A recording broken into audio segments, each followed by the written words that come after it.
We are back on the Rational Boomer podcast. I was alone yesterday. I brought in a ringer today. It's been a little while since we spoke, but if you're watching this on the video version of the podcast, you recognize Abe Gurko out of Beverly Hills, California. Yes, sir. Not My the little my little bohemian enclave in Beverly Hills. so it's not a huge mansion. No, no, oh, no, no, no, no, no, no, no. Because see, I think It's most people believe that everything in Beverly Hills is a huge mansion. no, no, no. I have like the best deal ever in terms of, the what you can get for the dollar here in Los Angeles for sure. Um, but no, it's because God loves me and he took pity on me and said, you need to have a nice place before you croak and Right. don't have to, and go bankrupt. But no, it's a rental. It's a cute little house built in the 1920s. And it's on a quiet little street, 100-year-old trees, very grateful. Awesome. Awesome. We were talking about this before we went on here. We had the Democratic National Convention. We need to talk about that because I'm interested in your perspective of what went on there. But I mentioned that there was a lot of creators, influencers, if you will, out at the DNC. They got the credentials. They're walking through, talking to fucking everybody. But you and I didn't get to go. You and I weren't. Well, I said I wasn't invited. I don't know if you have to wait to be invited or whatever. Of course, they're looking at it as trying to get to young people, and we aren't exactly young people. But you No. mentioned something I didn't realize because I'm just a big old dumb white guy that sits here and talks shit. You're more involved and more involved in organizing. And you've been talking to the DNC for a while Since 2020. about you utilizing people here on TikTok. And it fell on deaf ear. And they were just looking at, and let's face it, TikTok wasn't taken seriously until Right. about a year ago. I mean, for the most part now, it's almost real. Like I saw Hillary Clinton doing a TikTok. It's like, oh Yeah. my God, with the amount of making fun of us that these politicians have done through the 2022 election. I mean, I didn't let go at 2020. I kept in touch with them and saying the midterms. I mean, again, I really think that we can take. That's why I say to you, and I've said it to you already. We know what we're doing here. We got Yeah. him out of the White House. We'll keep him out of the White House. Exactly. Doesn't Exactly. mean we should relax, but it means that we got to do exactly what we did then, which was galvanize the shit out of the community. But I'm just saying it didn't seem like TikTok really took off until you and I came on the scene. I'm not saying we're responsible for it, but I'm not saying we're not. oh, I'm taking credit for Trump getting out of the out of the Well, as well you White should. House. I don't care what anybody says. No, it's this whole thing. Like the reason why I am won't be silent is because COVID locked down my film project called Won't Be Silent. So since we were in the house and stuck, and there was this unbelievable election coming up, well, what better way to say what I won't be silent than by voting? So the reason why I got so into it is because I started working with the Voting Rights Alliance. I volunteered to work with the Voting Rights Alliance in Washington, D.C. from the House, helping register young people of color to vote. And that was part of that whole mission where it's like once you start doing that kind of stuff and there's nothing else to do because we're in lockdown, then you start galvanizing and Right. start the movement. And that's when I connected with a whole bunch of I didn't see you for at least a year Yeah, until I, you know, I'm trying to think. It was 2020, but I don't think it was till November. I don't think it was till November when I went in. I think that's my anniversary date. So I okay, might have waited so till after the election. so leading into the election, it got really fraught and we were all like incredibly hopped up on goofballs, and it was really exciting and it was fun, and everybody we were all building our communities like Right. overnight. It was like I went from 100 to 4,000 in a day. You know what I mean? I was Wow. like, oh my God, this is intense. Well, and that's the whole reason I went on TikTok. I had no desire to be on TikTok. My desire was to do a podcast, but I knew I couldn't do a podcast if nobody knew who the fuck I was. So Right, I looked at TikTok as a way to gain an audience quicker, and it right. was quicker, no question Yeah, you about it. did good. You did good for sure. Before we get too deep, I just want to remind folks that uh, you need to check out Abe's book, Won't Be Silent. It's there on your I'm not screens to sure. the I right. don't want to sound like I'm overselling anything. Oh, fuck that. You know what? Um, I told the story to Abe that somebody wrote me a note saying, I don't know if I like Abe because he's a self promoter. Yeah, he's not a self promoter. The fact I that we wish promote I the was. book, the fact that we promote the book is on me. And here's the deal: I've got a running credo on this show. It's my fucking show. I'll do what the fuck I want. For the first time in my life, I don't have somebody with a suit behind me telling me how to do it. And people will Exactly. say that back to me. Well, it's your fucking show. You'll fucking do what you want, and that's absolutely true. But Abe Bingo. Gurko's book is very good, and you can get it on Amazon. I have listened to the audiobook because I'm too lazy to actually read. But if you're a little more motivated and you want to read it, you can get that, or you can get the audiobook. And Abe is the narrator of the audiobook, so it's awesome. It's an Yeah, interesting thank you. story, very Thank you. interesting story. So we haven't talked to you since the national convention, the Democratic National Convention. You had to be pretty excited about that. Last time I talked to you, I said you were almost giddy for a guy that was a little unsure and a little skeptical at first, and now you were starting to feel pretty strong. This had to be, this had to buoy your enthusiasm. I really, well, was proud to say I was a Democrat. And leading into this past few months, I've been saying, if we don't pull this out, I'm leaving the Democratic Party. I'm going to register as an independent, Yeah. and that goes away right now. I think it's an honor to be part of a community where you just feel like you're part of a moment that's important. And it's not that Joe wasn't. And, I was a true fan of Joe from the beginning, but we all felt stifled Right. in terms of how enthusiastic we could be. I couldn't imagine what the DNC would be like if we hadn't switched out our nominee. It Yeah. would have just been sad, and It's true. we'll never know, because thank God things are what they are, and Joe will keep his legacy, and if not even more so of a legacy because of Right. this generous switch out. But You know, I got to tell you, my least favorite night was when the Obamas spoke.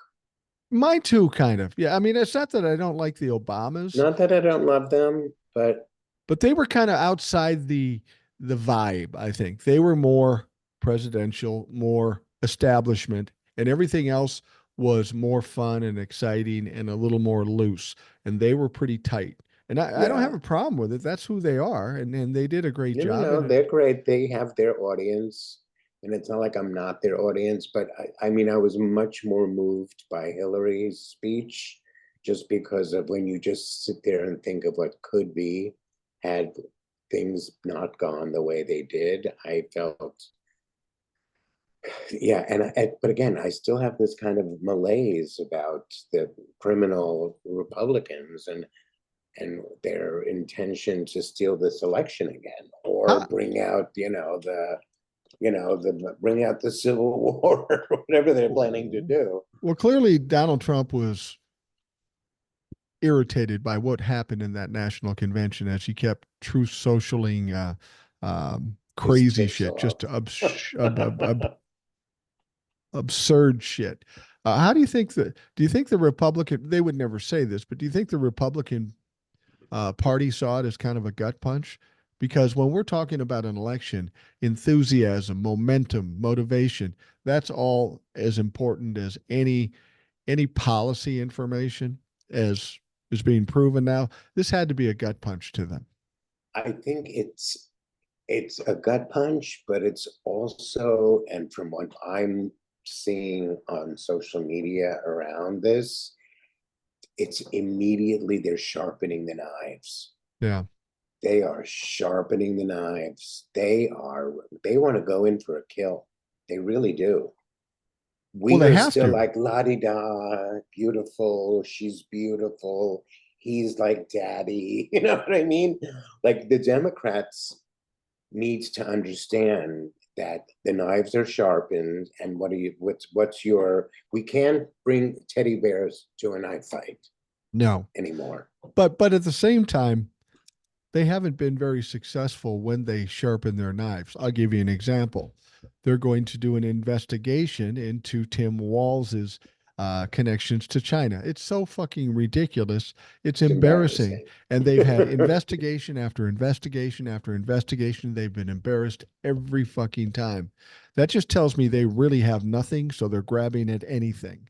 And as much as they're going to get vicious, I think they've lost so much traction at this point that fewer people are taking them serious or even listening to them because it's been ridiculous. Well, I think the House doing these kind of things is great I do because too. we are just going to guarantee that we roll in and take the House. And what's his name? Hakeem Jeffries becomes Speaker. That is Right. almost like we could take, I'm not a betting man, but I would make a bet on that. Oh, I would bet Uh, that too. Yeah. yeah. Um, it's the things that they're sharpening. That there's an ad campaign that I just saw was on Twitter that they're going to get ready to launch, and it's almost like they're presenting themselves like as the Democrats, like she is going to be the one that ends democracy. I mean, it's like all the things that we know is true about them. They're like kind of positioning themselves as they're the good guys, and the idiots are idiots who vote for them. You know what I mean? Well, they are trying to steal all the talking points and all the things that are positive for the Democrats. Donald Trump himself was trying to explain how the Republicans are the unity party and the Democrats are the opposite of unity. And it was it's just silly. Yeah. Nobody takes the guy seriously. I think we're at a moment in time, a pivot point in time, where we've been on this track where Donald Trump kept getting traction and people took him seriously. But like every narcissist, they start their descent and nothing works. And that's what's going on with Donald Trump. The crash is inevitable. Every narcissist crashes because they can't back off of the shit that's killing them. They keep telling Yes. Donald Trump to focus on the policies and not attacking people. He's just incapable of doing that. Yes, but now he's bringing in, the RFK thing, which I agree is like, who cares? He's like a bear killer, blah. Yeah.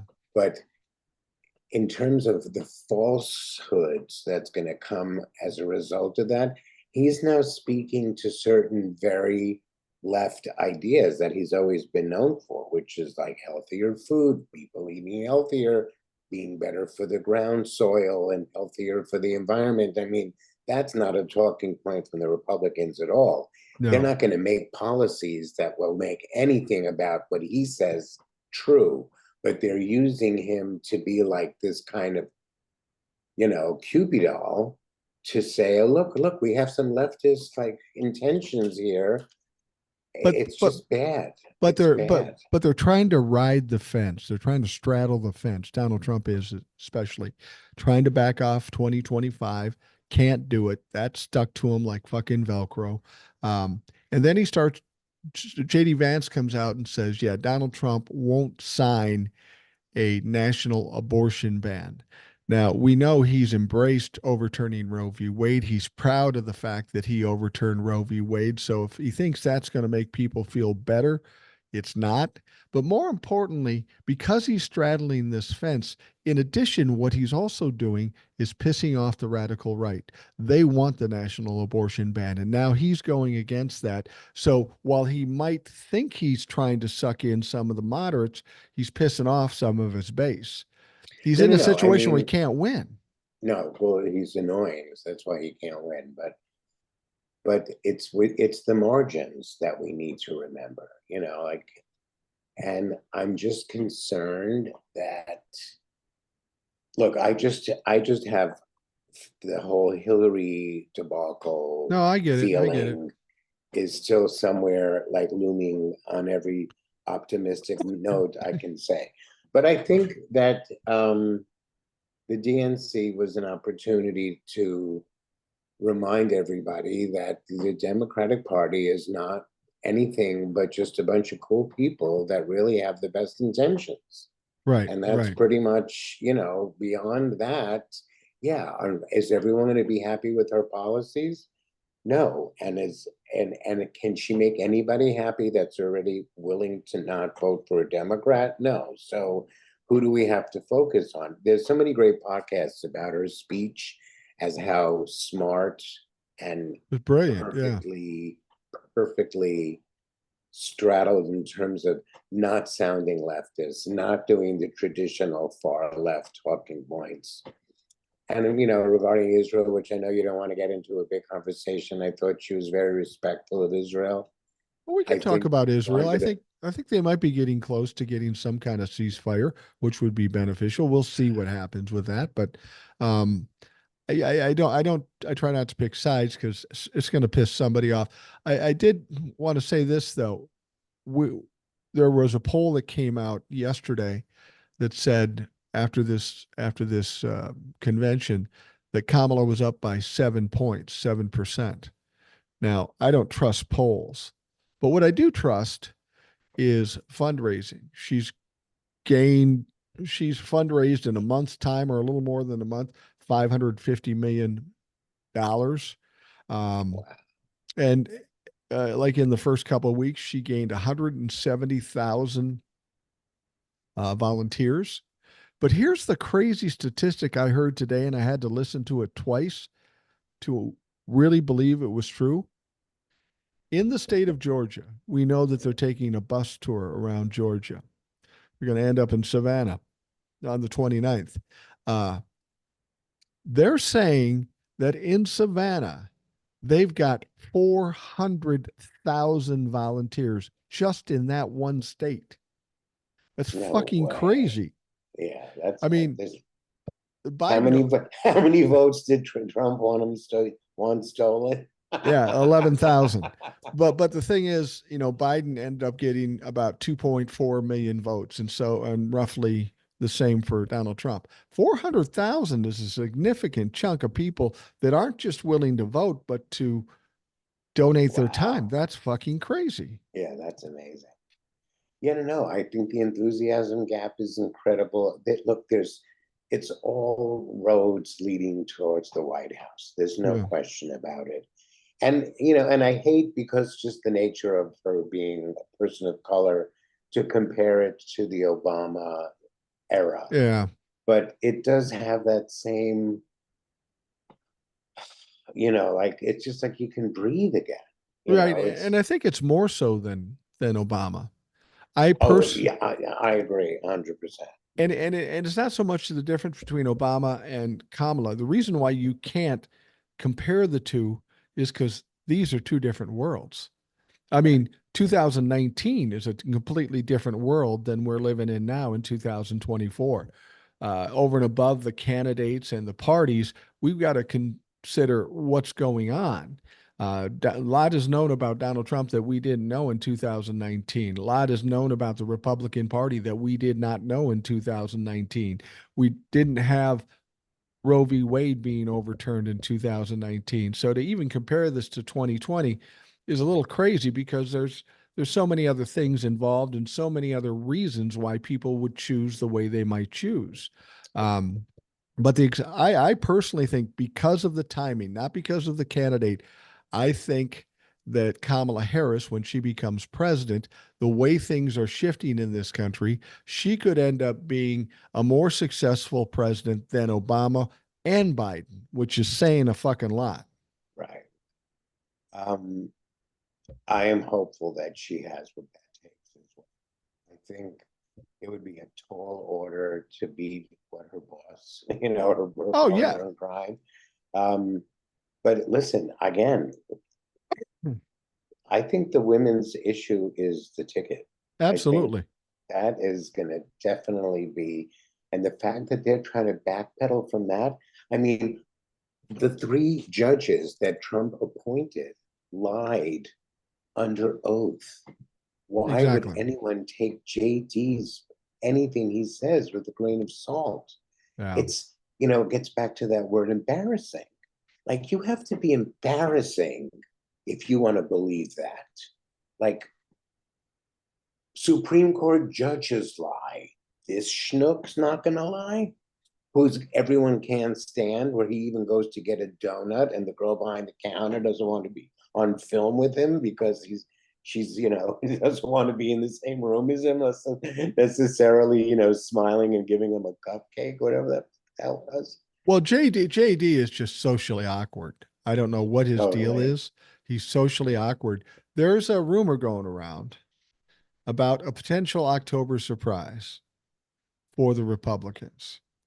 And the rumor is that they'll dump JD and make RFK Jr. the vice president, which you know what? I'm for that because RFK is the same thing as Donald Trump. Let that motherfucker talk. He will sink himself every goddamn time. I want Donald Trump talking all the time. I want RFK Jr. talking all the time. JD Vance is a dipshit, but he's a little smarter than both of them. He's less Yeah. likely to make himself look foolish. Those two, it's like Abbott and Costello up in this motherfucker. I mean, they think that that's the winning ticket. I mean, the guy, you know what? Again, but don't underestimate the insanity of this elector, of at least 75 million voters are Yeah. that crazy. Again, I just know we have to work our asses off and make sure that we get those neighborhoods that we need. Remember when Jared Kushner had kind of done that kind of Trump won because he did that initial like surgery into the counties of Right. certain states. Like, I just hope the Dems are all up in that shit too. Yeah. I think we're seeing a lot more hustle out of the Democrats than we've seen in the past. We're seeing different tactics too. I think one tactic that they're using, Kamala particularly, and Tim Walz, is the winning combination or the winning strategy. And that is you've got to constantly be digging at Donald Trump because the thing that upsets him the most is when he's embarrassed or made to look foolish. And when that happens, he goes off on his rants and raves and attacking Kamala and doing all that stuff. And we need him to continue doing that. Even if he does go to he pivots and he starts talking about policy. If you ever listen to him when he's talking about policy, he sounds very low energy. He sounds He's very bored. tired. He's bored. He doesn't like it. He can't continue doing it as long as people are jumping on him. How about when he was doing that press conference about the economy Yeah, from his expensive golf club right. with Folgers coffee and honey bunches of oat boxes next to him? And then the next day he's selling his This MAGA is, cereal for $25 a box. yeah, it's ridiculous. It's embarrassing. So the other thing is, did you see my post about narcissistic collapse? Did Yes, you I see did. it? I did. So But go that's what ahead. he's suffering from. Absolutely. It's an actual thing. I didn't believe it, but it's like when a narcissist is publicly humiliated and suffers embarrassment, their whole physicality begins to fall apart. And those pictures that he was in Arizona, I believe, at that rally, I mean, somebody was comparing him to the last days of FDR. They put pictures like us. Yeah. Yeah. I've been saying he's going to explode. That'll be the October surprise, but whatever. Well, that's Yeah. definitely. I've said that from the beginning. I don't know that it'll be there in November. I was talking to my nephew, and he says, "What makes you think um, he won't be there in November?" I said, "You're 35 years old. If you had 34 felony convictions, found liable of sexual assault, having half or more of your money taken away, you being embarrassed in every day, how long would you hold up as a 35-year-old man? He goes, I couldn't hold up on that. Do you think this 78-year-old man who's not in good health in the fucking first place? I mean, he's coming out with his makeup put on wrong, his hair fucking askew. He's losing steps every fucking day. I mean, some days he doesn't even have it together to put on any makeup and hair No. color. So, but I did hear, like it's those never Trumpers that I like listening to. I'm like religious listeners to their podcast because they're smart. But one of them was saying, well, the reason why he's being like this is because he's really suffering from post-traumatic stress disorder from the attack from the gun, which never hit him, by the way. No. But I'm not giving him that. Oh, I'm not either. I mean, isn't it funny? We No, don't even no, talk no, no, about it. no. Nobody's I'm talking not about it. feeling, no, no, no. You don't feel sorry for He's that does not get my pity at all. he's ignoring it and not talking about it. And you'd think you'd be crowing about this stuff. He's ignoring it like, let's not talk about it in case they look into it. Because I know there's some funny shit going on there because there's so many things that can't be explained and so many things they won't explain. There's only one reason why you wouldn't explain it is because you can't It didn't explain it without, happen. or it didn't happen that way. It Right. sounds crazy That to they think that that, but they that they cremated the murderer before they even did any. I mean, what is that? yeah, it's all very That's weird. getting rid of evidence. Hello. Do you think we'll ever find out about that? Say Donald Trump loses.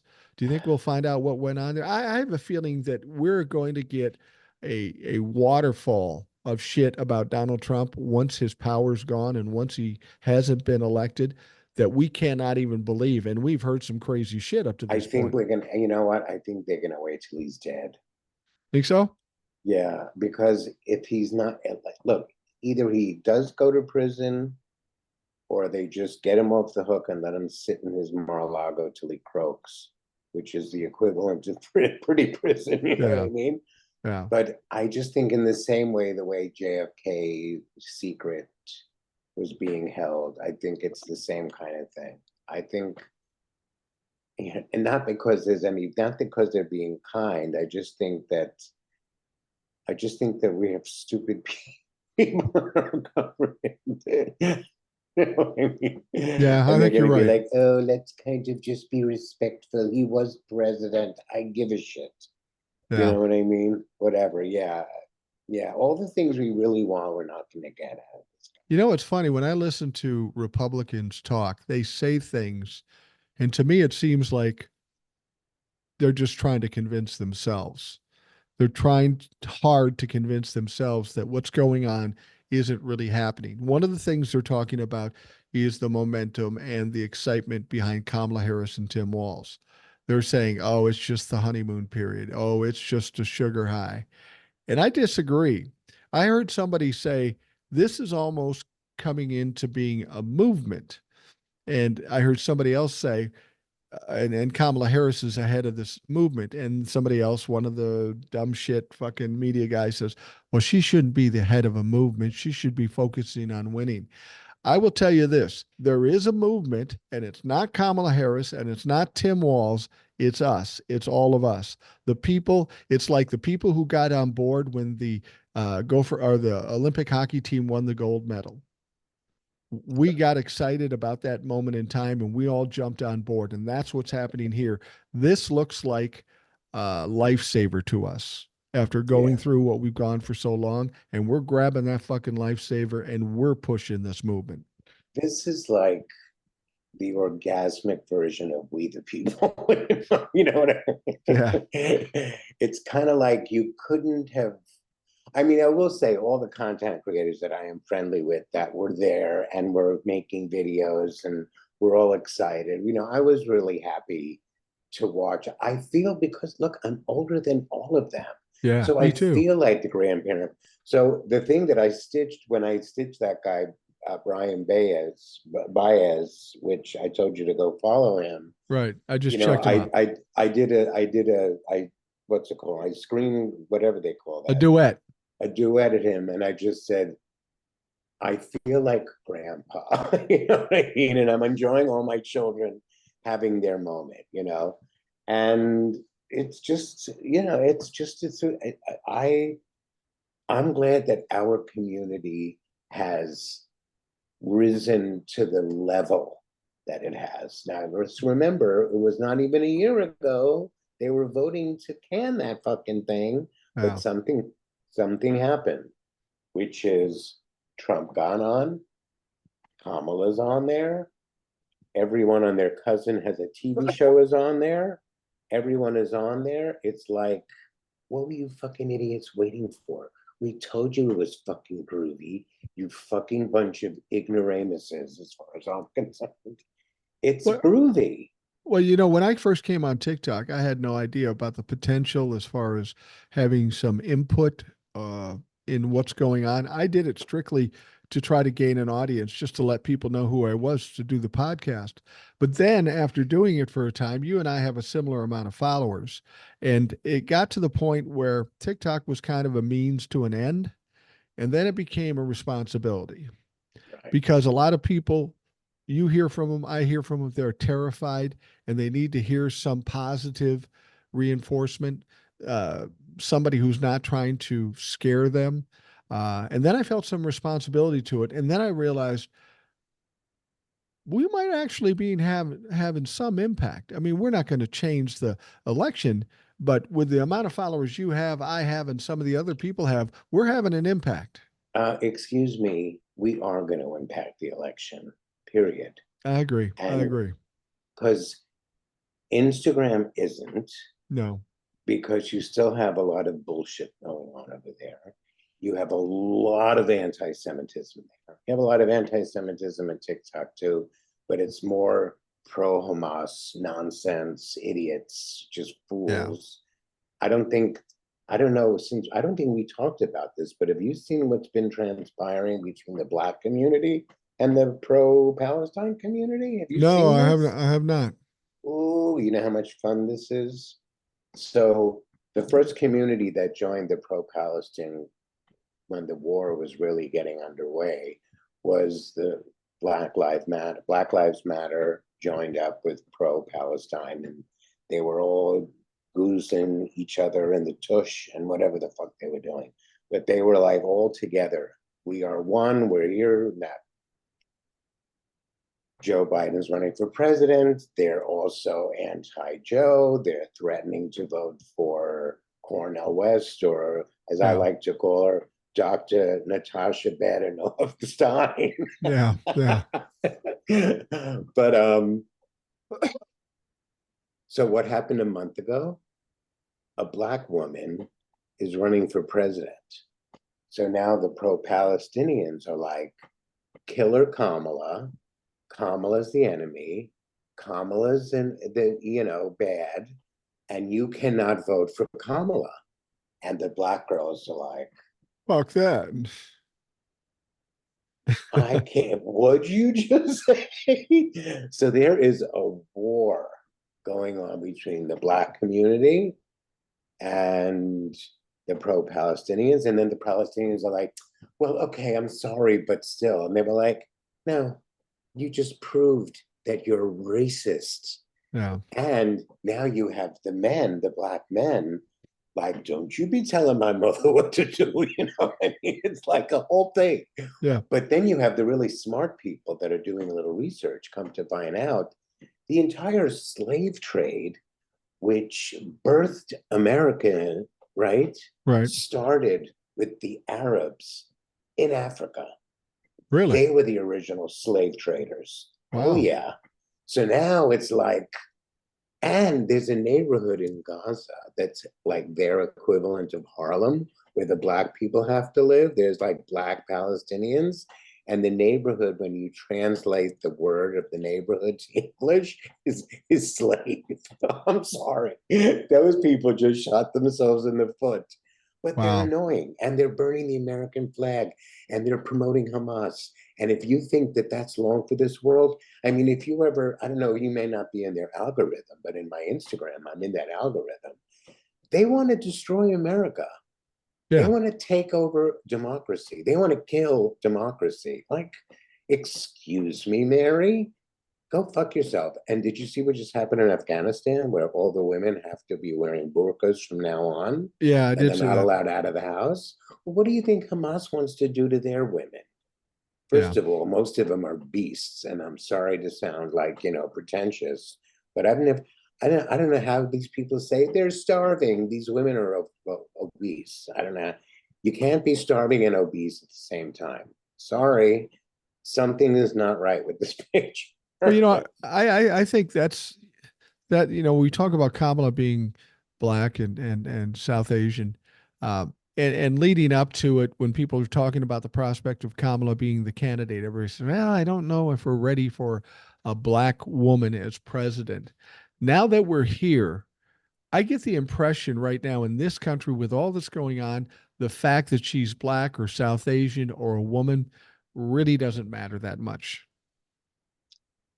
And it not only doesn't it matter, but it is so important to happen. Like, it has to happen. Yeah, it has Like, to happen. this country needs that.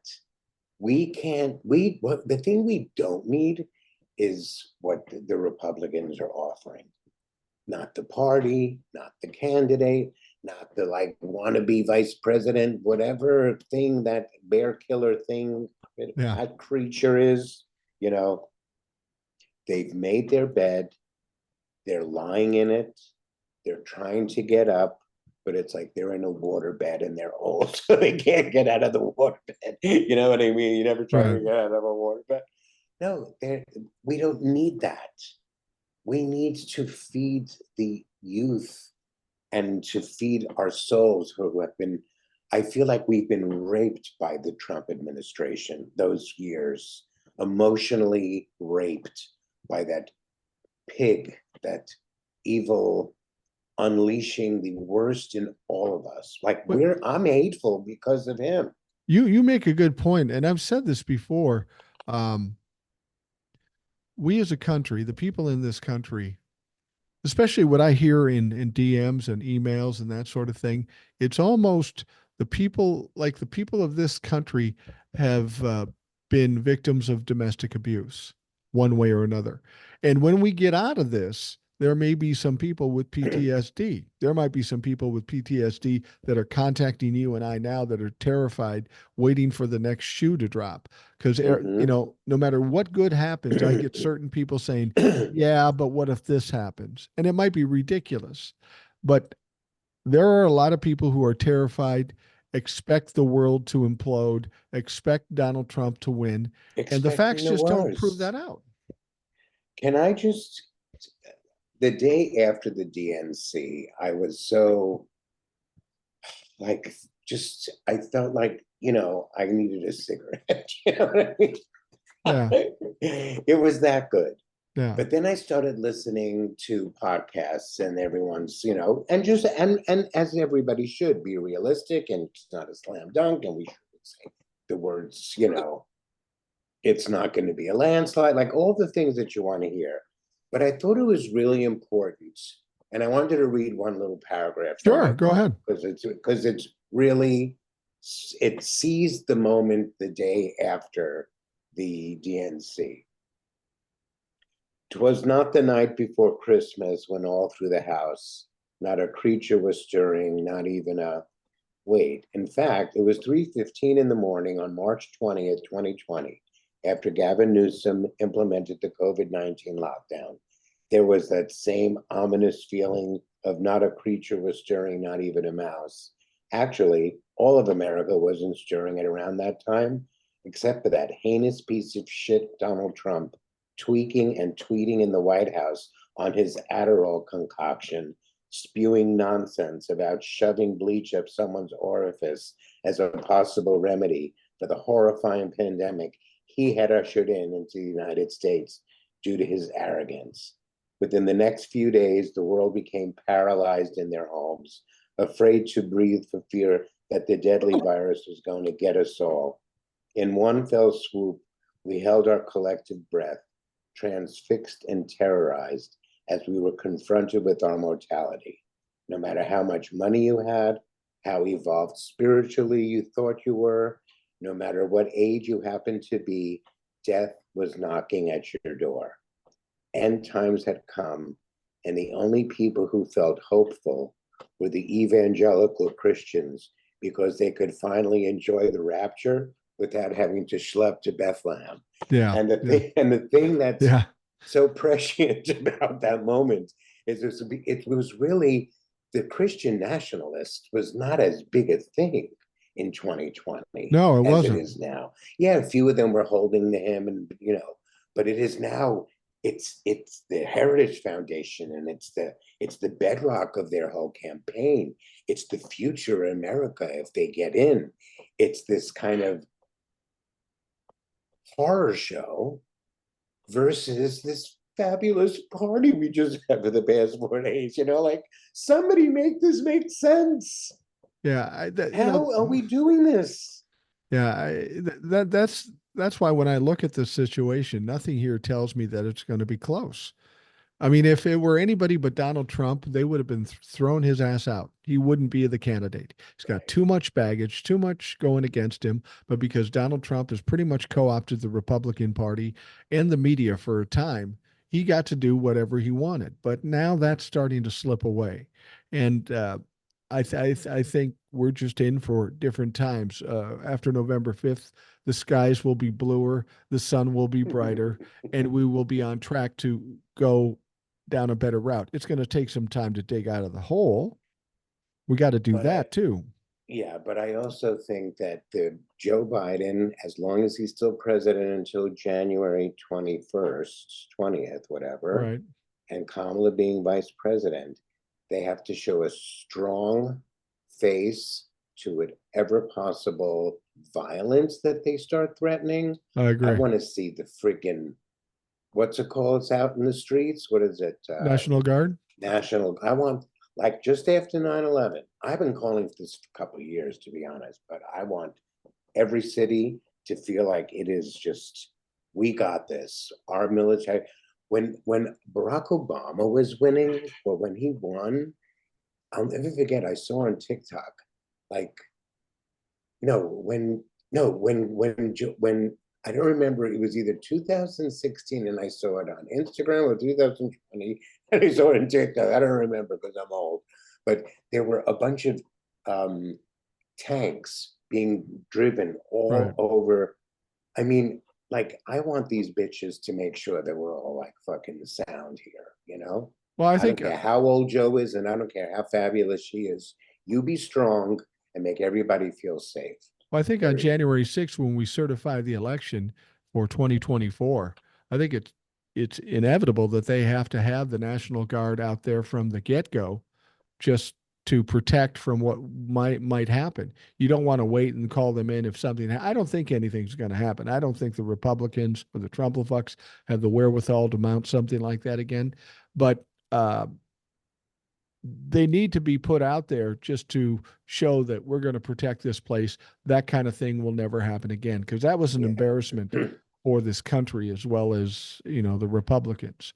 I But also think September is here, and they better not let these encampments happen all over again at the universities. That is just un-American. This is not the Vietnam War, right, and period. And nobody did those.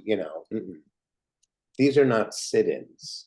These are no, violent, and those people need to get scooped up. And I'm done. I don't have it. I don't know. I'm sick of seeing it. It's yeah, just gross. it is. It's the It's worst of America. It's the well, worst of us. the dumbest too, the fucking Yeah. dumbest, no question about it. Abe, I'm going to take a quick break, Oh, okay. and we'll be right back. Okudoko. We are back on the Rational Boomer podcast. Abe Gurko is with us from California, and we're talking about the DNC and all this stuff. I was mentioning before, the Republicans want to convince themselves that this is nothing more than the honeymoon period, and that we're on a sugar high with Kamala and Tim Walz and the whole campaign, and that once it settles down, people will realize how bad Kamala is, which is ridiculous. How are you feeling about this momentum? Do you feel it dropping off at all between now and November?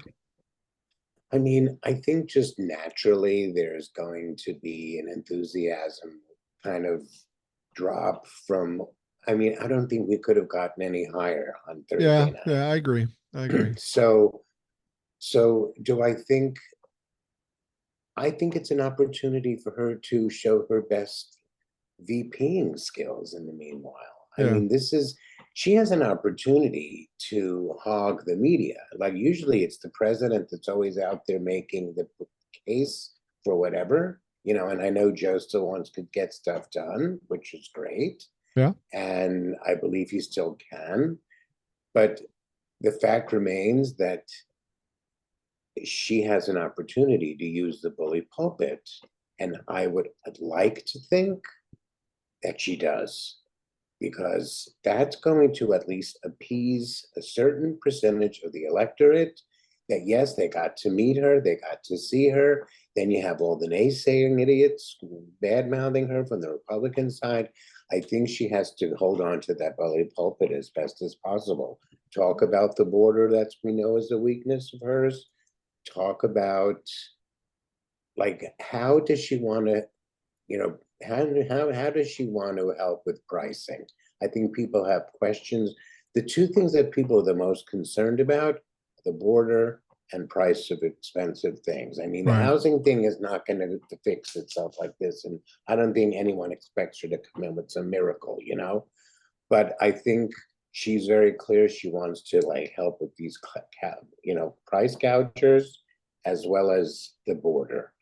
And even though she was talking about the border and wanting to sign that bill, I think she needs to do some very specific, tap dancing down over there at the border. I That's agree. just my opinion. I agree. The thing is that we're in the home stretch now. We're 2.5 months out. Uh, if you're ever been a hustler, this is the time to hustle. And Tim Walz said something that I hope they're taking to heart. He said something that a football coach might say, or a dad might say to his kids. They were talking about how many things they're doing. They're doing a bus tour around Georgia currently. He said, "We'll sleep when we're dead." And they really have to take that to heart. They got to hustle and pound all the way till November 5th. Yes, I agree. But you want to know something? Even though they're in Georgia and you know about Savannah and the big numbers that they're getting there, I don't know how, because I've not seen that anywhere. I haven't either. So, okay, so here's the thing. The media still loves Trump. So she cannot rely on being anonymously out there doing the Lord's work, shaking hands and kissing babies, I agree. because the media does not want to give her her due, because they want to slow walk that pig back into the White House. So I think that's why she has to use the bully pulpit, because then at least she's not just, it's not just fluff. Oh, here I am in, like, Tuscaloosa doing whatever kind of press. She needs to be, like, fucking out there. Well, the Republicans keep talking about her sitting down with a journalist, and I usually put that in quotes because I don't know of many journalists these days. But sit down with journalists and answer hard questions, which she's going to do now. But the interesting thing is she's going to do it along with Tim Walz, and some people are suggesting she should just do it alone. I don't know that that really makes much difference, and I'm not really worried about Kamala taking questions from a fucking journalist. She seems to handle that shit pretty well. Yeah, but the media needs something negative to say, so that's the most easiest thing. That's like a softball to themselves, you know what I Right. mean? That paints them in such an interesting light, even though they're a bunch of douchebags and part of the enemy of the people, which is the one thing I agree with Trump about. The media is not our friends. But, and Bill Maher, I saw a snippet online. He's saying, "Oh, I think she should come out and talk to whatever." And I'm like, you know what? She don't know you shit, honey. She don't know any of you media hags. I'm telling you, I'm just going to open up for 1 second, like, just say Huffington Post, right? Yeah. Huffington Post, top story. JD Vance, RFK Trump, Rudy Giuliani, uh, uh, nothing. Harris, one tiny little square. Yeah. You know what I mean? New York Times. What's the top of the New York Times today? Let's see. Okay, Israel, we can't not have that. JD Vance. Stop. Yeah. We know who they are. We don't owe them anything. If Yeah. anything, they owe us putting her in a good light so that at least it's balancing out the kind of coverage. Well, the thing is, I'm just over the media altogether. she doesn't need to do everything the Republicans tell her to do. She's winning and she can do whatever she wants. I mean, nobody said that about Donald Trump during the primaries when he said, I don't have to do the debates. They didn't pressure him to do the debates when he wasn't doing the debates. But that's the other thing we've got. In 2 weeks from now, we have that scheduled debate on ABC with Kamala Harris and Donald Trump. He does not want to do that debate. He knows he's going to get crucified, but he may not have a choice but to do that debate because he's got to do fucking something because what he's doing now isn't working. So he's kind of caught between a rock and a hard place. He's going to walk in there in his own delusional mind thinking that he'll pull this out, but he's not going to pull it out. I mean, can you imagine? Do you remember when he was like hawking Hillary, like the fucking ghost of Christmas past? Yeah. So hard. Like she's one thing about Kamala, she'll be like, get the what? Yeah. That Yeah. disgust. Like if Hillary had only done, that was one thing Hillary missed, just like snapping her fingers out of me. Something she needed to do that. It's gonna be very interesting. I know Donald wanted to do the first debate on Fox News because he felt that was a safe place. I have to say, no matter where they do the debate, he still doesn't have a prayer against No, and her because he can't talk points. I think stick to the 10th, and I think she should do one on Fox News. You can't stand up to Hamas if you can't stand up to Brett Baer. Sorry. Right. You know what I mean? Let's. Here's the question though. If he does the debate with her on ABC and it goes as badly as we think, I don't think he's going to have an interest in doing another debate because that's embarrassing and he can't handle that. No, but Fox has to automatically have an ask ready and a date set, and Kamala should just absolutely say, name the date. I agree. 100%. I agree. I agree. And, the tactics he took on Joe Biden that day in that debate, as much as he was kind of rolling over Joe Biden, he wasn't as amped up and as powerful as he has been in the past. He's lost a step too. And he had COVID. Yeah. True. Oh my God, he's just the grossest thing on earth. I mean, if you think about what half the things we even talk about here, it's nonsense. He's nonsense. Yeah. Yeah, that's what was that phrase they used? Kamala said, we're going to use common sense instead of nonsense. And that's a perfect line for what we're dealing with now. Common sense over nonsense. Versus nonsense. And I love the word nonsense too, by the way. It's such a good word. It really is. How do you, so he shows up to the debate and it goes as badly as we expect. It can't go any other way. Do you think that just fuels the momentum? Is that the one thing that keeps things rolling? I mean, again, I just think we don't know what's going to happen in October. There's always something, right?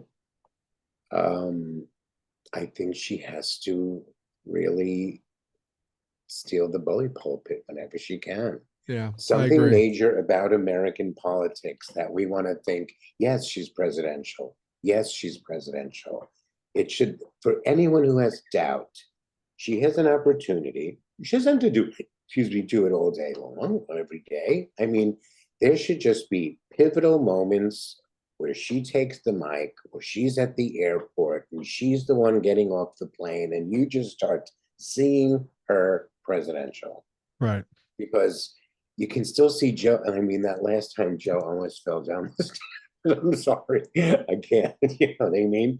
But I'm just saying, even if she doesn't even make any grand gesture statement, but just we need to see her getting off the plane, shaking the military hand, going into a thing, going into a meeting, just President Trump, the bumbling idiot, never looked presidential, except No. that one day when he knew he lost. It was a losing presidential look. But, you know, like, that's what America's used to. We're stupid. We just like to see little things that just remind us that we have like Right. our whoopee. That's our whoopee. Don't you think though that Kamala has an advantage because she has a mentor, she has a coach in Joe Biden. While he can't do the things she can say when it comes to talking or moving or doing what she's doing, he knows what to fucking do. And you got to think that he's going to be behind Kamala and say, you got to do this, you got to do that, we're going to do this. Because as much as he would like to be running right now and be president, he also is very concerned about Donald Trump becoming president. That's why he was running in the first place. I got to think he's behind Kamala saying, sit down here, I'm going to tell you what to do. You just No, do it your no, way. I agree. And if, you know, I told you there's certain uh, podcasts I like listening to. Ezra Klein is a New York Times Mm-hmm. contributing writer. In his recap of Kamala's speech, him and whoever he was talking to were saying that if you really stop and identify and pare down what her speech was, it was very much about what Joe says. Yeah. It was a lot of Joe and a lot of those positions, and it was not a far left what she was in 2019 and 2020 when she was running, which was like just giving every bell and whistles to anyone that's ever, been somebody in the far left. But she was very pragmatic and very she. So they thought they saw a lot of Joe in that speech, which I think is comforting to hear from the media, who normally is happy to just. Well, I think if she's going to make any changes over Joe, she's got to do it after the election. People love Joe. People support Joe. Probably more people love and support Joe now than before he stepped aside, because they look at what he did as a sacrifice. Um, but you know, you make a good point. You said that whatever she said was sounds like what Joe said. And we can see the difference here. Joe says the same thing, and it comes off as he's old and he's bumbling. She says the same thing, and it's powerful. That says a lot about Joe Biden and says a lot Mhm. about the perspective that we all have when we watch what we're watching and how easily we're we're pushed one way or the other just by, like you say, our stupid selves seeing something we like or feel comfortable with. Yeah, we need to see her getting on and off airplanes a lot Right? I over the agree. next I 2 weeks. agree. And the other thing is that I think one of these never Trumpers said something really brilliant last weekend before the DNC. And that was, he said, because she's changed her tune on the fracking, Hmm. she's a little bit more moderate, even though she acknowledged the Palestinians' rights to defend it, whatever the independence and safety, of course. But they said that she needs to, when she starts getting asked questions one on one, and they say things like, "Well, you changed your policy. I don't know what you wanted child care for all, and you wanted Medicare for all, and that she's gonna what she has to say, what she hasn't said yet, in the way this needs to be said, is that I studied with a master for the past 4 years. Yeah. I have not decided anything else outside of watching the process of getting stuff done with Joe Biden's leadership in the White House. That was teaching. That was me learning. That was me watching an action of getting things done in bipartisan manner. So I can say whatever I want, but once I'm trying to get stuff done, I have to kind of be realistic. And I Well, think that that's a position she needs to be very clear on. She studied, it's like, that there's that website Masterclass, and all these people teaching like these kind of seminars and whatever the fuck it is they do. Well, she took a master class in the presidency. Well, exactly. I think that is a good argument. In 2019, I was a senator trying to run for president.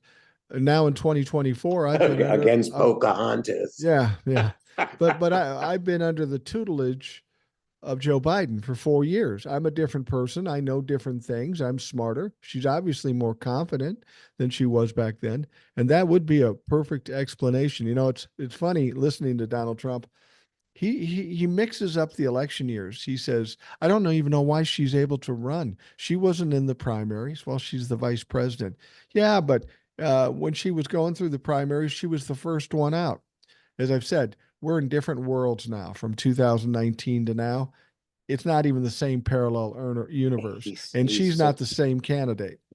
He's such a putz. It's just like how these intelligent, successful people support him is only because they're pocketbooks.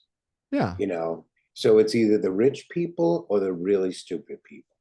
And that's why the hope is that people that are not those two are a bigger audience and hopefully situated in the counties that matter in those states that we need to win. I mean, yeah, I could say landslide too. I can feel landslide all day long, but I did with Hillary and I got smacked in the face. So Yeah. I just don't want that same smack. I don't know if I have the heartbreak. That's why it's almost like I was so obsessed with Hillary when her winning as I don't know how to survive that. I think That's you're like, right. I think you're right that people are hanging by a thread and upset because of that 2016. Again, we're in different worlds from 2016. And I think a lot of people do this. They're afraid of being disappointed, so they assume they won't get all in on something. And here's what I've yeah. learned. Here's what I've learned, Abe. Um, I've argued with this about my wife. She's a worrier. She worries about this thing happening, that thing happening. And she'll say, why aren't you worried? I said, you don't need to worry about this shit. It's going to be fine. She goes, no, somebody's got to worry. I go, no, nobody has to fucking worry. Because I'm going to tell you what, Abe, all the time you spend worrying, and when it is a landslide in November 5th, you're going to breathe a sigh of relief because now you don't have to worry anymore. What you should be thinking about is how much time you spent fucking worrying and wasting your time doing it for no goddamn good reason. Well, again, I am like split personality in that I am extremely optimistic. I'm a diehard optimist, but having been, I mean, look, you read my book. Yeah. I suffer from a lot of Yeah, no, I PTSD. get it. I get it. So it's just it's a protection device. But yeah, I mean, would I like to just sit in this space of like, we got this every day forever? But then I see the knives that are sharpening. Like, I'll show you this image that they just started promoting for Trump's bullshit crap, piece of garbage stink. But this is his new image that he's putting out there. It's Team Trump. So it's not only about him. In other words, he's relying on But they're all fucking goofy. they're all goofy, but one like her, one might like him. This is very smart. This is very smart. This is like they realize they're dealing with two douchebags. So maybe we're better off with six douchebags. It's funny. You said something. You said something about I can't be this guy that sits back and say it's all going to be great and I'm going to win and there's no question in my mind. You know what's ironic about it? That is me. That is me. I said, No, but that's been you since I met you. yeah, yeah. But And you shouldn't change just I because won't. I want to be a little neurotic, but I'm just saying I've you're been married 41 years, going on 41 years. My wife has not had any luck changing me. My mom, my teachers, nobody's fucking changed me. So that's not a risk at this point. no, but I just want to remind everybody that these six knuckleheads is a marketing strategy. Absolutely. And that is why the Democrats needs to just look at what they're doing. Because if we rely just on Kamala and Tim, I still think, look at that bench we have now in the Democratic Party. Exactly. We have a bench, and forget the celebrities for 5 minutes. That event was not great because of celebrities. Mm-mm. And we didn't need celebrities hosting every night. That is just something I've said about the Democratic Party. We can skip that shit. Well, Because unless they're out volunteering every night, along with the rest of the We the People, having them just kind of tra-la-la and make a couple of jokes like this is the fucking Oscars is not interesting. well, people were talking about at the convention, oh, Beyonce's going to come or Taylor Swift is going to come. And I've heard people say, including my wife, and she may be right, she may be wrong, that if Taylor Swift comes out and says she supports Kamala Harris, that it's all over, that we guaranteed the win. Now, I like the positive energy there, but what we have to understand is if you're looking at polls and you trust any polls, right now we're looking at millennials and Gen Zs, 71 to 75% of them are voting Democrat anyway. So how much impact Taylor Swift would have, I don't know. I mean, I'll take her endorsement if she wants it, but I don't think we win or lose based on that. I just want to let you know that I was one of the people that started that rumor. Did you really? No, I know. On Monday, I had my neighbor, no, my neighbor's niece works for the campaign, Uh-huh. and there was rumors about Beyonce since last weekend before the campaign. But it turns out that I believe it was just because they were putting that movie clip together, Right. and that's what everybody got excited about. But the thing is, it was never going to be Taylor anyway. The thing that's genius about Taylor is that her last three concerts, she specifically are hosting them in three swing states in October leading into the election.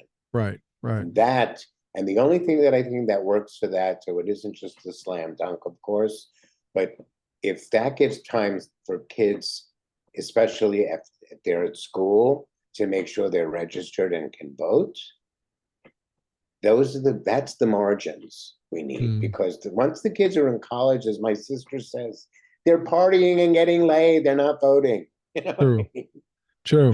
mean?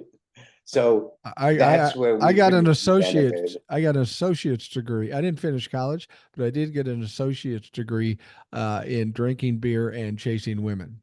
Well, I dropped out, so So did I. I was an addict. Whatever.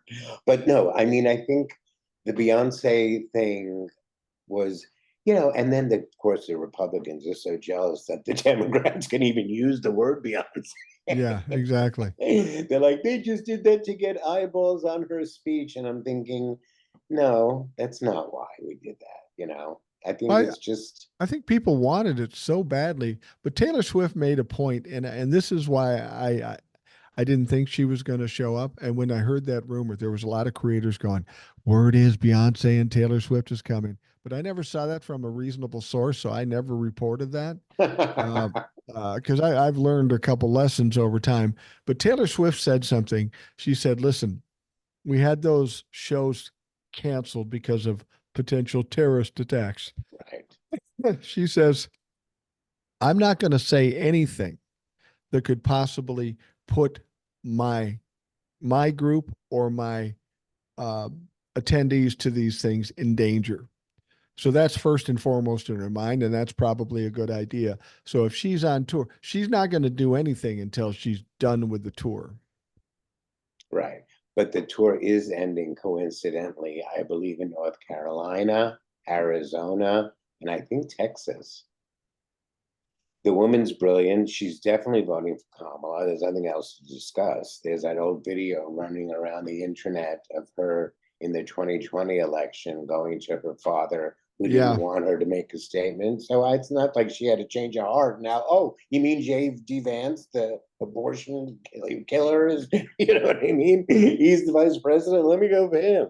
It's like The women are going to save America I again. I believe that 2024, this election is the election of women because there's an all-out war Definitely. against women by the Republican Party. Kamala Harris is a woman. I think we're going to see a great upsurge of women coming out to vote. I think women are going to have a great impact on the future of this country henceforth. Once Kamala Harris breaks that glass ceiling, then there's no question. Can a black woman become a senator or a congressman? Of course they can, because we've got Kamala Harris. I think that is the big ace up our sleeve is the women in this country. Women of color, women, white women, doesn't matter. Women. And I want to say something else, which is a coincidence and kind of hokey, but somebody told it to me and I want to share it. Sure. The July moon, the July full moon that happened on the Sunday that Kamala said I'm running was the moon that it was like the feminine moon that Yeah. was shifting the energy in the next phase of Aquarius, whatever. Yeah. You know No, what I I mean? think I saw that. So that's like intense. You know what I mean? Yeah. I don't really believe it, but it's a cute little coincidence. Well, You know what I mean? doesn't it feel like everything that's gone on since Joe stepped aside, everything's happened just the way it's supposed to happen? That's why I believe in destiny, and I believe we can't lose because we're on a destiny's track No, that we can't fall off of. no. We are definitely riding the starship of joy. I mean, the thing is, it's like when I've said it to you right away, this whole thing is playing out like it's on the Stradivarius. Yeah. And it's so beautiful. And it's and when she spoke and the 4 days, I mean, it was like you couldn't have tried to get this level of emotional No. satisfaction. I mean, it wasn't just like it wasn't even days, it wasn't even politics. It was like an emotional family reunion. Right. It felt like family. I have not said that about politics. I don't know since when. Well, Maybe the day Joe, and again, it reminds me of when a Barack won and everyone was just crying all over the country. There was this just like blanket of joy, a blanket of like accomplishment that we feel. We actually do feel. We're not these shut off racists, this country. You know what I mean? It just opened up a different channel of emotionality that I feel like we have with her. You know, I have to make a and that she's a confession. woman. Forget what Yeah, color she is. It's a woman. doesn't matter. Yeah, I have to make a confession. Back in 2008, when Barack Obama was running, at that point I wasn't paying attention to politics. I wasn't paying attention. But when Barack Obama ran for president, I said I'm definitely voting for him because I knew it would be an historic occasion. I thought it's about time, and it's cool that we're going to have a black president. That's the only reason I voted for him. I didn't know the details, and thankfully, uh, I was right that he was going to be a solid and and a president we could be proud of. We've had presidents where we couldn't be proud of him, but Obama we can, and I think Kamala will have the same thing. You said something about opportunities. I think Obama, with him coming in, that just set this up for Kamala. Obama had a lot of problems when he was in the president. He got a lot done in spite of all the pushback, all the racism, and all the Yeah, bullshit. And yeah, that's why I believe Kamala, as she comes in, can do far beyond what Obama did because a the hundred world's different percent, and she's got more. And the other a thing hundred too is percent.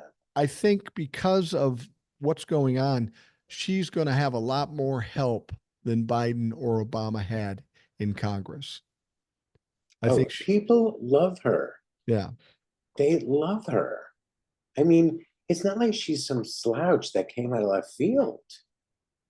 and it's just that the fact that they want to talk so derogatorily around her, that she's not she's not ready. Like, excuse me, she was ready when she was taking, like, people to task in friggin' the court of law, as Right. opposed to the criminal she's up against. It's like every time I see somebody that says a post on social media, especially on Instagram, where they're like supporting him, these people are just so fucked up. And I just keep saying, you're supporting a lying criminal.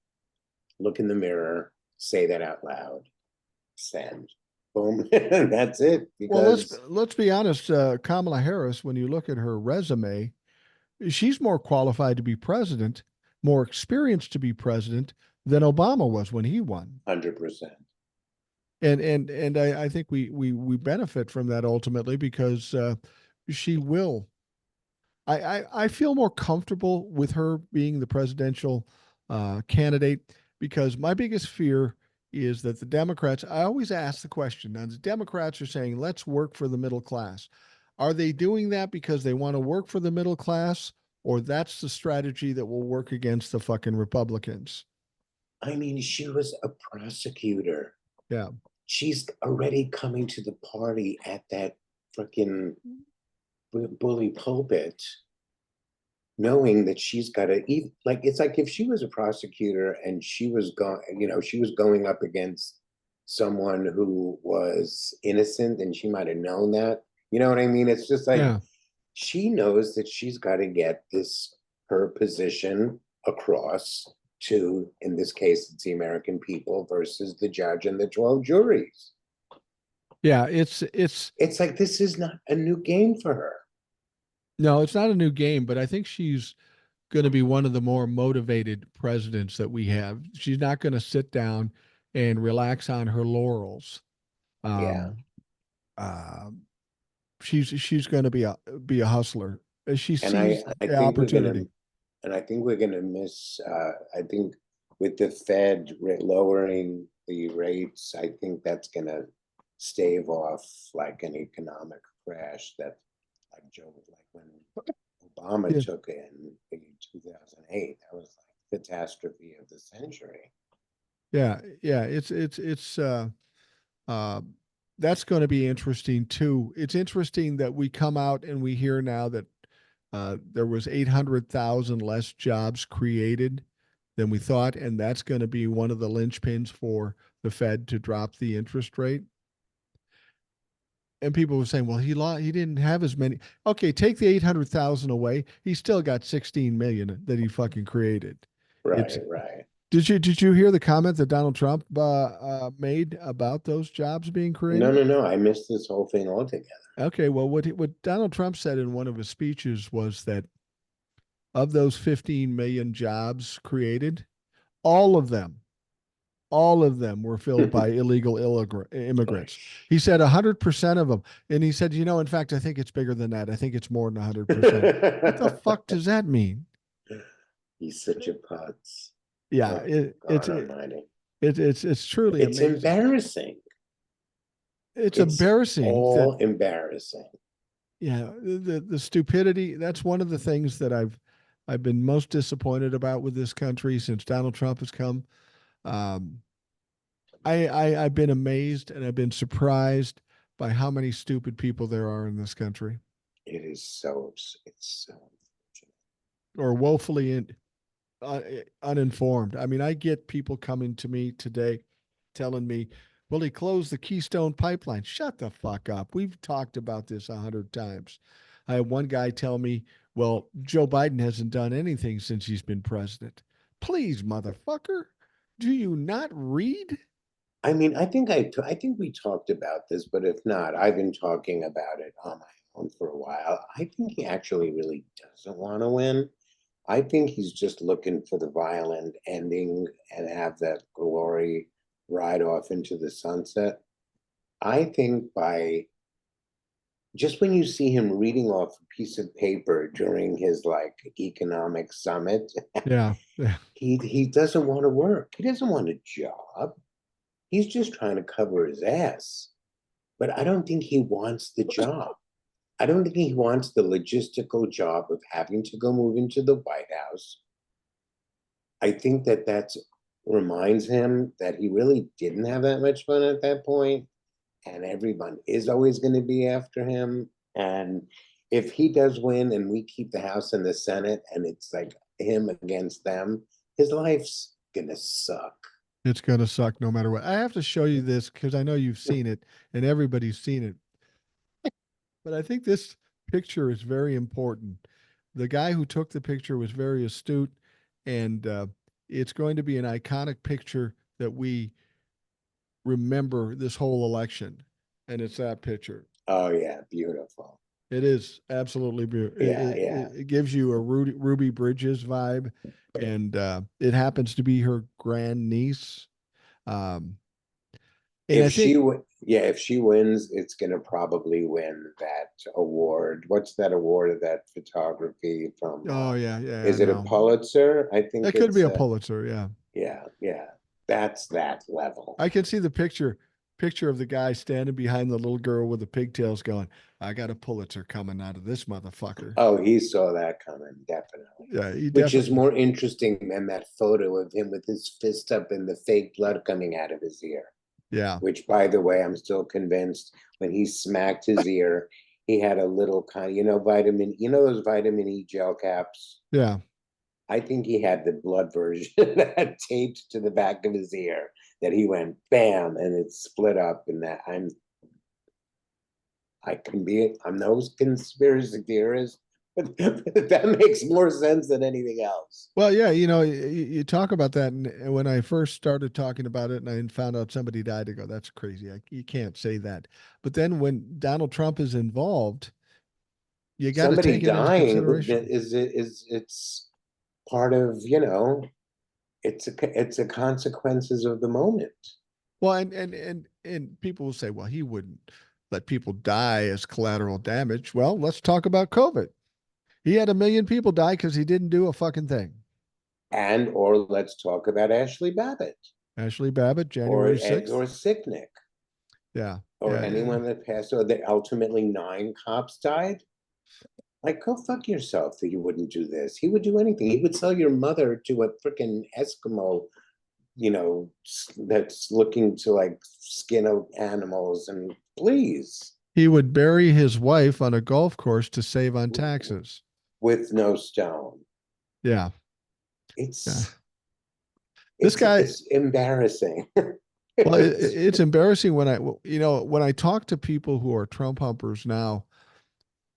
I can't even argue with them because I know there's no point. They aren't going to listen to shit. I can do one of two things.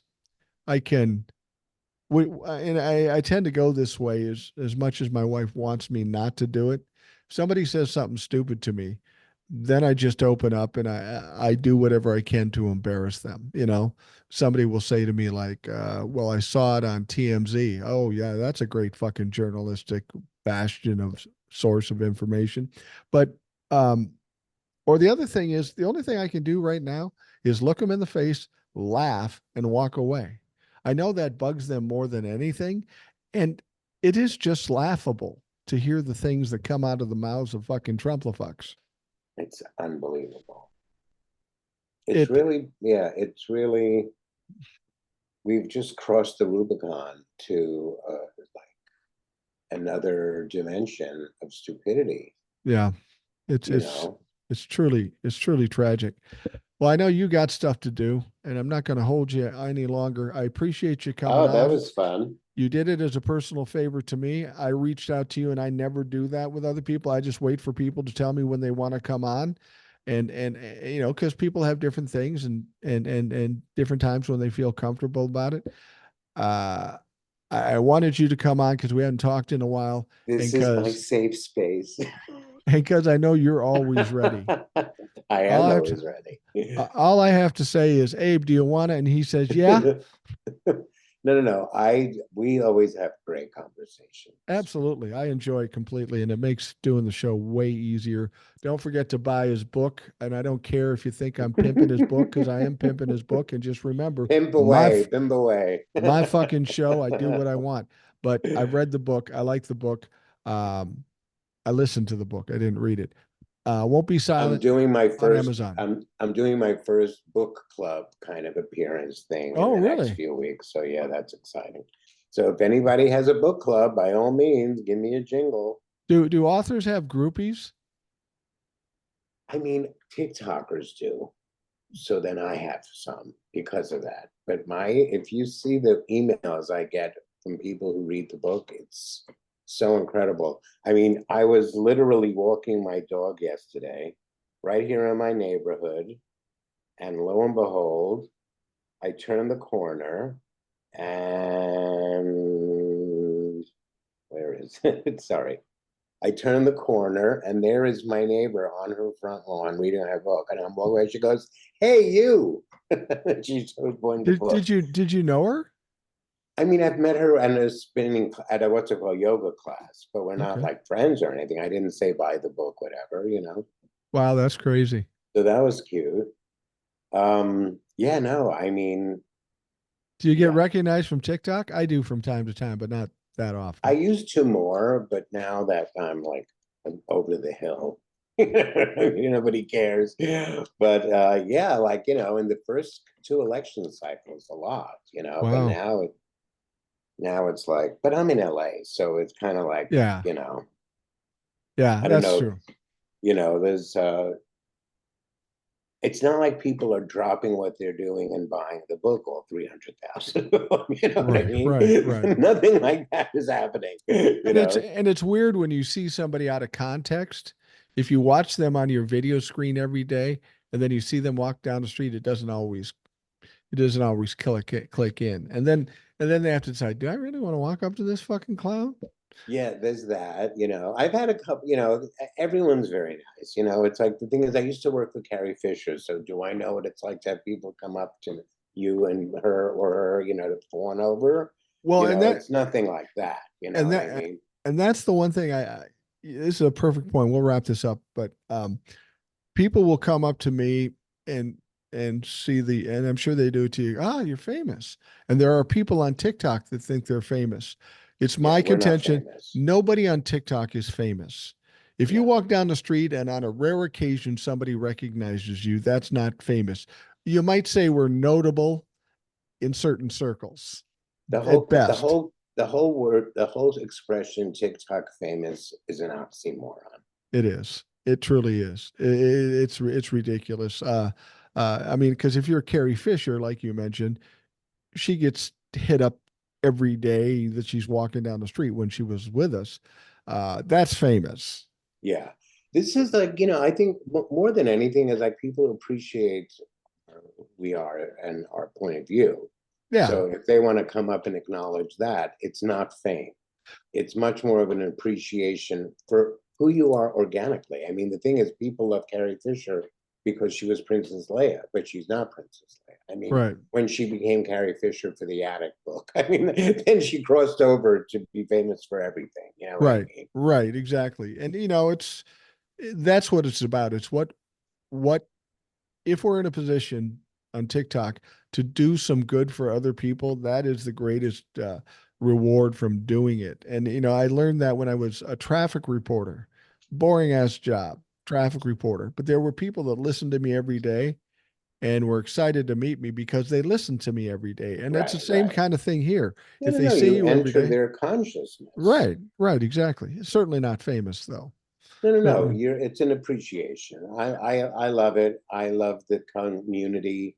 I like I loved the community I started when I had my blog back in the aughts. yeah, It's like you put yourself out there, your point of view, your art is on your sleeve. And if people respond to that, great. It's like it's different than if you're an actor and you're doing a character and people love that character. And it's just a different dynamic. maybe next time you come on, you should be wearing the Princess Leia outfit. No, That might never. that I might throw never. you over the top. I never did, and I never will. No, No, no, no, yeah. no. Me and drag, it looks like someone's aunt from Connecticut. No, no, not a good idea. Not a good idea. All right. Well, Abe, thank you very All much right, for well, be coming good. on. Have a great I week, appreciate it. and just let's keep our positive energy towards a brighter future, towards a Kamala presidency. Oh, I'm gonna go out with an Well, oh. and while you worry, just understand I'm sitting back here going, we got this motherfucker. Okay, you can, and I'm glad you do. I need somebody to do that. All right. Take Well, care. thank you very much. Those of you listening, thank you for taking the time. I hope you have a great day today. And of course, we will be back with you tomorrow.